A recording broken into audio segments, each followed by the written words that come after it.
Vietnam has some of the most beautiful and exciting roads.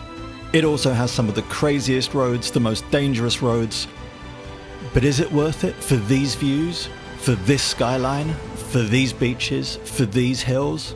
Well, with the factory closed for 2 weeks, it's time to find out. I have 2 weeks to head north, from Ho Chi Minh all the way up to Quy Nhon. Let's go and enjoy this trip, because honestly, I've been planning this for ages and I hope it's the trip of a lifetime.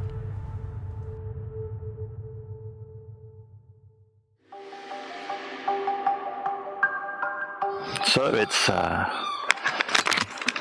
6:30 in the morning. You can probably hear my chicken farm. I have, Jana, hello. Yep, got up super early, gonna head off. I've got about a 6-hour drive of me. And I'm heading to a place called Mouiner, which is a beach resort for the night. Different crash helmet, it's slightly safer and modular.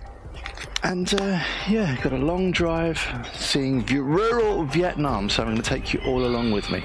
This should be epic. I've been looking forward to this since the day I got to Vietnam, so let's head off now. So waypoint 1 today is the Cat Lai Ferry. It's actually a back road out of Saigon.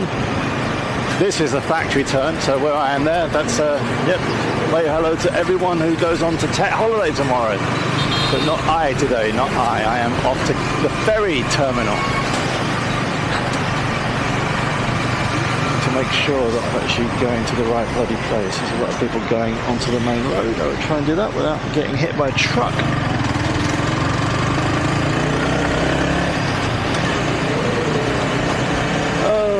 And like that line in The Hobbit, this is the furthest I've ever been from the Shire, Mr. Baggins. It is. It's the furthest I've ever been from the Shire. It's not, but this is past my normal route. So yeah. So the Cat Lai Ferry, here we come. I need to get some money out for the guy. The Cat Lai Ferry is a ferry that crosses the Saigon River. It costs very, very little, 4,000 dong to cross, but it really is the demarcation between the city and the start of the countryside. There is a lot of urban sprawl that goes on outside of Ho Chi Minh, and probably for 20 to 30 kilometers after you leave the center of the city, you are still in a sprawling environment. But the demarcation between the Cat Lai Ferry and central Saigon is broken once you leave. So, crossing the ferry. Crazy procedures here. You pay 4,000 dong, you then drive 2 meters forward or 5 meters further forward and give the guy the ticket and then let you on. Whether or not they could find a simpler way of doing this is probably not beyond the wit of man, but nonetheless, it's fair to say that Vietnamese bureaucracy is at its finest at this point, so the guy has to get off his Candy Crush on his phone. I have to give him the ticket that I was given 5 seconds before, and then I am free to embark upon the ferry.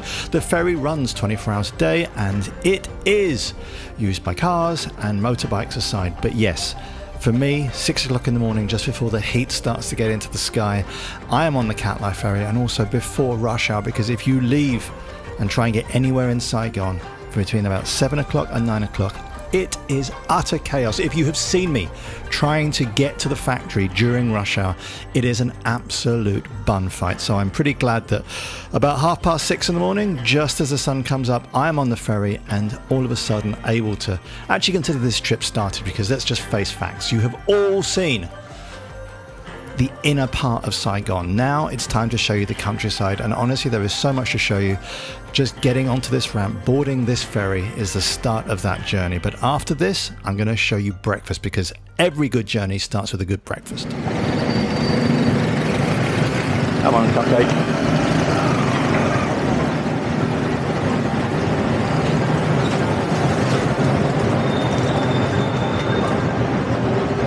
Now I have some time to collect my thoughts, get my shit straight.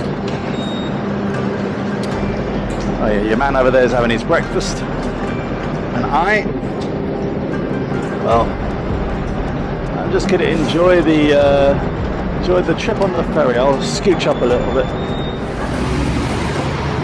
So first cup of the morning, 90 minutes into my trip. There's my trusty stick. Just look by the side of the road, because really, after about 2 hours, my ass gets tired. And In the distance I can see a cloud of smoke. A cloud of smoke normally means comptam. Barbecued pork chops, rice, pickled vegetables, washed down with café soda.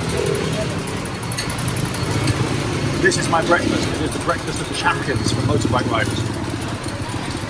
So I've got about 6 hours to run, but I will finish my breakfast and I'll get back to you when I'm on the road.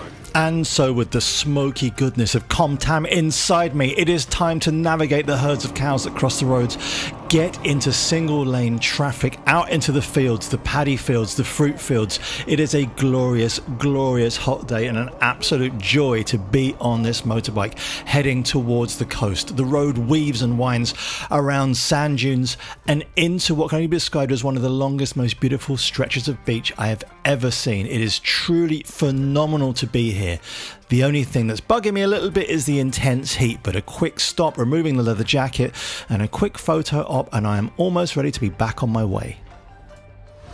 So this is the reason. Miles of unspoilt beaches, fishermen in coracles doing their morning fishing. It is just all so very, very idyllic here, and I'm privileged enough to be able to do it on a motorbike. So this is going to be my day, from the beach to the mountains.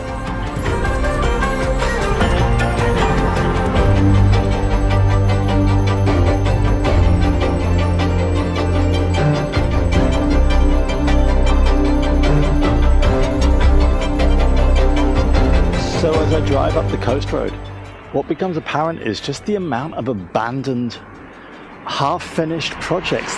There are miles upon miles of just resorts, brand new resorts that were being built, resorts that have just opened, and there is literally no one here. The entire place is abandoned, for want of a better word. It's nuts. It's as if like everyone got up and went home and left. I've literally been traveling for 30 minutes on this road. Everything's abandoned. Have a look for yourselves. I mean, look over here. Hundreds of holiday villas, empty. Restaurants on this side, empty, empty, empty, empty, empty. Everything's closed. Everything. And it's not just because of Ted. It's like that film 28 Days Later when people wake up and everyone's left. This is kind of how I feel. I'm not quite sure, they must have got to just about opening and then everything closed. There is no one here apart from some people doing maintenance. I remember there was a film I used to watch when I was a kid set in space where some guy was just whizzing around with a couple of little robots on some spaceship. And he had no one for company. This is kind of what it feels like here. There's no one here. Insane. But 2 hours to go.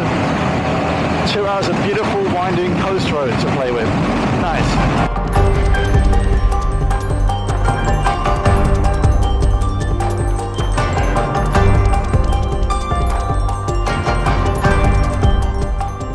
So I'm going to end this broadcast to bring you 60 seconds of blatant advertising from our sponsor Surfshark. Now, we've never done a sponsored video because we've never believed in the products, but actually this is something that we've used for years, and a VPN is something that is super, super important to us, a virtual private network. Now, in the countries that allow these, what that gives us is a couple of things. Number one, internet security.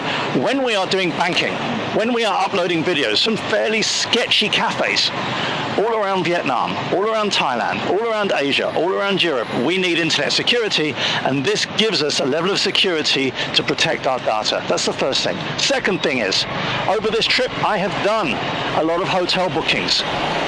What you may or may not know is that flights, accommodation, booking sites check your geographic location and change the price accordingly. So if you change your location, you invariably get cheaper flights, cheaper accommodation. Trust me, try this out yourself. Number three, media content. When I am not doing this, when I am not zipping around and I'm in a hotel, I tend to look at my local news, which is the BBC News, and I tend to watch Netflix UK. That means that the content is locked to the UK. So if I want to watch Downton Abbey and not some amazing Kung Fu movies based in China, which are amazing, but actually after a while we get a little bit mundane, then I need to use a VPN. So the VPN that we use is Surfshark. If you are interested in that sort of thing, there is a coupon down below, and that coupon gives you a few things. It gives you an 83% discount. It gives you 3 months extra if you use our code, and it gives you a full 30-day money-back guarantee. So if that is of interest to you, click the link down below, and I will see you all soon. Now back to biking. And for those of you who have all been asking about the bike, it is a Yamaha XSR. This is the Indonesian import and made for the Asian market, so a whopping 155cc. And so after 4 to 5 hours on the road, we approach Muine. Now, there's not a lot to say about Muine, and I have said that I'm not interested in what I am going to see in the towns. This is just for the journey in between. But for those of you who want to know about Muine, well, it's dead to the world. And it's full of Russians. It is almost 100% Russian. Russian restaurants, Russian tourists. There are very few Vietnamese there. So if you are interested in a place that is dead and full of Russians, well, try Muine. If you're interested in a place that's full of dead Russians, well, try Crimea. Boom, boom.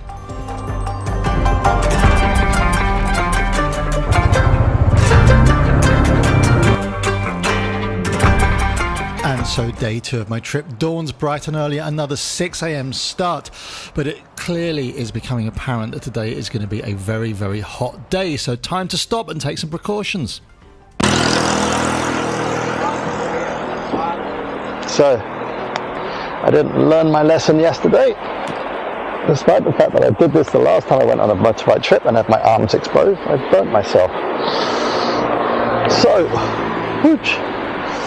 Arm protection.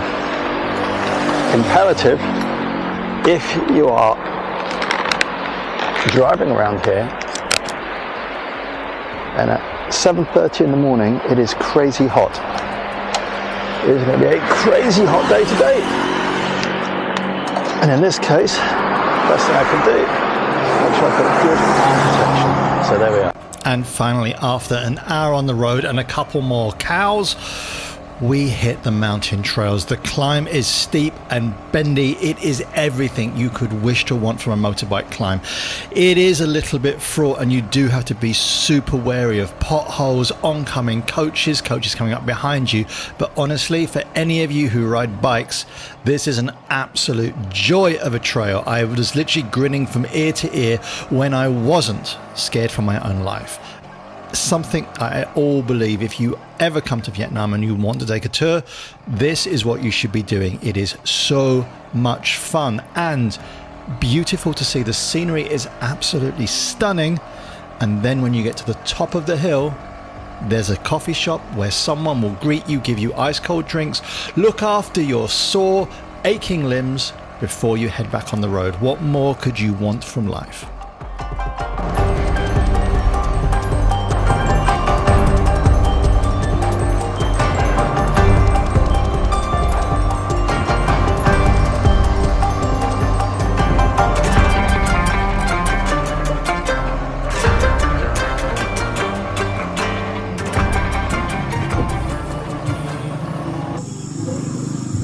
This stop off in the middle of nowhere. Coconut milk, Vietnamese coffee. It's beautiful, and a view to absolutely die for.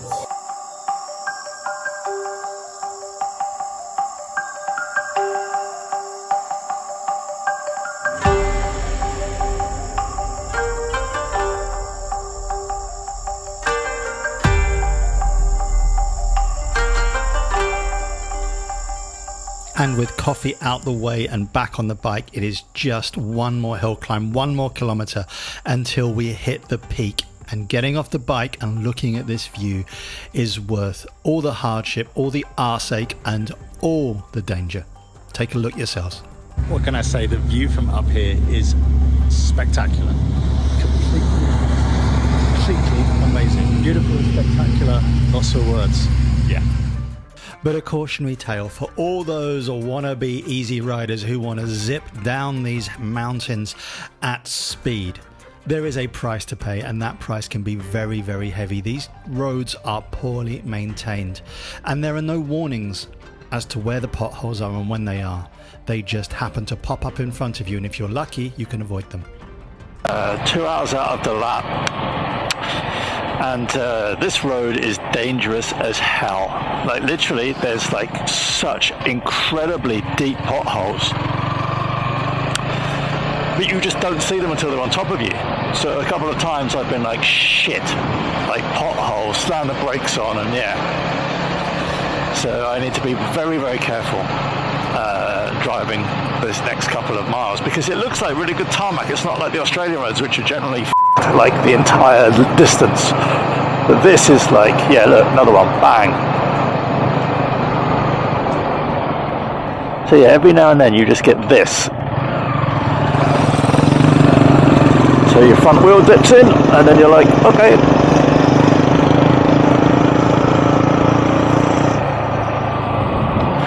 But as always with this part of the world, it is incredibly beautiful.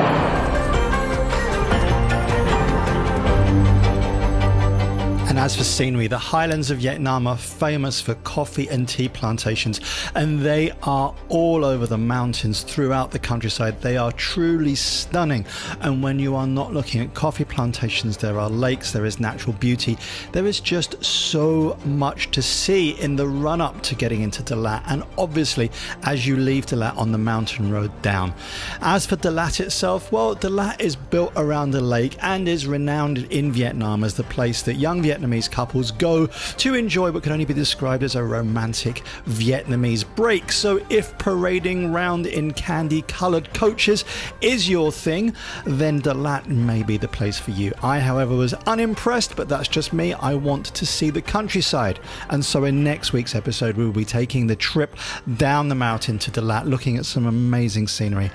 And unfortunately some horrific problems that occur when people don't pay attention to the roads and drive dangerously.